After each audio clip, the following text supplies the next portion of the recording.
వైద్య వృత్తిలో డాక్టర్ గోగినేని హరిప్రసాదరావు చిరస్మరణీయమైన సేవలు అందించారని ఇండియన్ మెడికల్ అసోసియేషన్ తెనాలి శాఖ వైద్యులు కొనియాడారు. హరిప్రసాదరావు శత జయంతిని పురస్కరించుకుని ఐఎంఏ తరపున ఘనంగా నివాళులర్పించారు. పట్టణానికి చెందిన ప్రముఖ వైద్యులు డాక్టర్ గోగినేని హరిప్రసాదరావు 100వ జయంతిని ఆదివారం ఘనంగా నిర్వహించారు.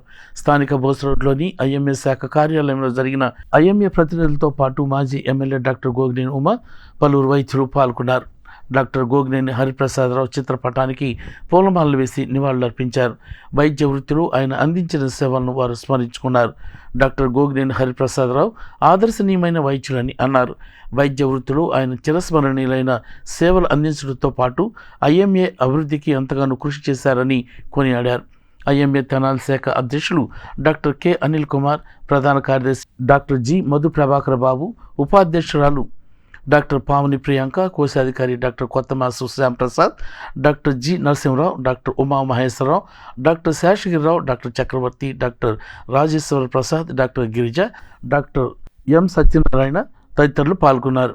హరిప్రసాదరావు గారి జయంతిని ఐఎంఏ వారు ఏర్పాటు చేసినందుకు ప్రత్యేకంగా వారికి ధన్యవాదాలు తెలియజేస్తూ 1924 అంటే 100 సంవత్సరాలు ఈరోజు ఈ జయంతి వేడుకలు జరుపుకుంటున్నాం.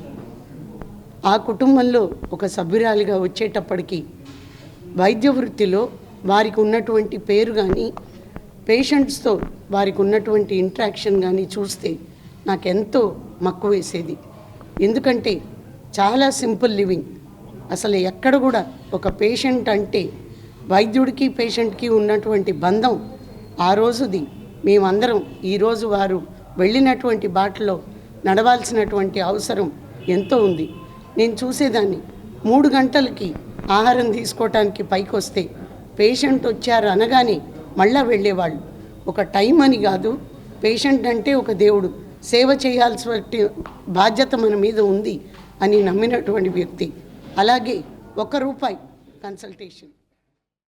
పూజ్యులు, మా అందరికీ ఆదర్శమూర్తి డాక్టర్ గోగినేని హరిప్రసాద్ గారిని స్మరించుకుంటూ ఈరోజు మనం తెనాలి ఐఎంఏ శాఖ వారి ఆధ్వర్యంలో ఆయన ఒకసారి ఆయన జీవిత చరిత్ర అంతా స్మరించుకుంటున్నాం.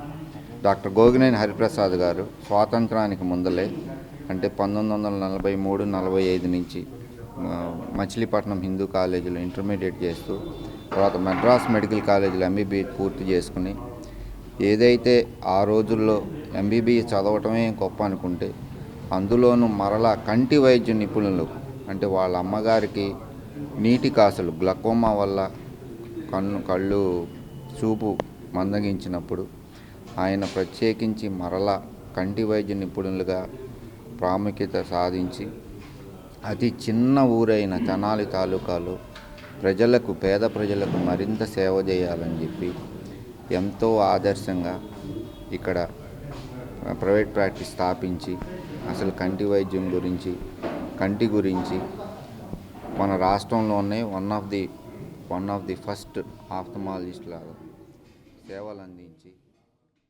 అసలు తెనాలి ప్రాంతంలో ఇప్పటికి కూడా మేము ఒక స్పెషలిస్ట్ డాక్టర్ని ఎవరైనా రిక్రూట్ చేసుకోవాలంటే అంత చిన్న ఊరికి రావాలా అనే టాక్ ఉన్న కాలంలో 1955లో ఆయన ఇలాంటి ప్రాంతానికి స్పెషలిస్ట్ అయి ఉండి, అంటే మెడ్రాస్ లాంటి ఊర్లో ఆయన ఉండుంటే బహుశా ఒక కొత్త అరవింద్ ఐ హాస్పిటల్ అంటూ, అగర్వాల్ లాంటి హాస్పిటల్ లాంటి ఒక గొప్ప ఫ్రాంచైజీని నిర్వహించగలిగేంత కెపాసిటీలు ఉండేవాళ్ళేమో ఆర్థికంగా కూడా.